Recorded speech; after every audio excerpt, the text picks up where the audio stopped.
కొంతమంది కొన్ని విషయాల్లో దీక్ష బోనతారు కానీ చెంచలులు, పట్టుబడతారు కానీ చెంచలులు, స్థిరం లేనోళ్ళు ఏదో సాధించాలని కలలుగంటారు, ఏవో ఆశయాలు కలిగి ఉంటారు, కానీ 4 రోజుల్లో వదిలేస్తారు.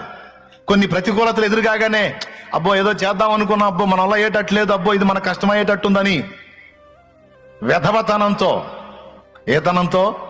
వెధవతనంతో రోషాన్ని పక్కన పెట్టి ఛాలెంజ్లు విరమించుకొని తోక ముడిచి పారిపోతారు. పిరిగి పందలు, దద్దమ్మలు.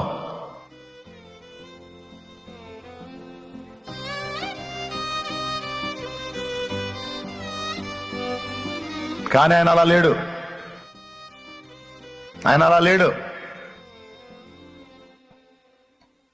ఏ పట్టు ఏదైనా సరే అన్నిటినీ అధిగమించేది అక్షర జ్ఞానం.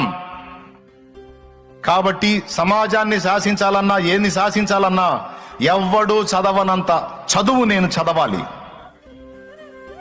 నన్నెవడు అందుకోకూడదు,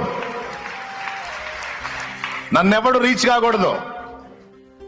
నా అంతస్తుకు చేరాలంటే వాడి వల్ల కాకూడదు. అలాంటి ఉన్నతమైనటువంటి ప్లేస్లో నేను ఉండాలి. మనాళ్ళు ఒక దేశానికి పోయారంట, రాజ్యాంగ రచన కోసం, కొన్ని సలహాల కోసం. ఆ దేశంలో ఉన్న నాయకుడు చెప్పాడంట, ప్రపంచ మేధావిని మీ దేశంలో పెట్టుకుని నా దగ్గరికి వచ్చారేమని.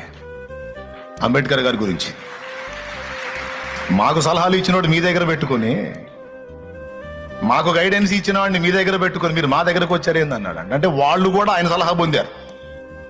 ఆ రేంజ్కి వెళ్ళిపోయాడు.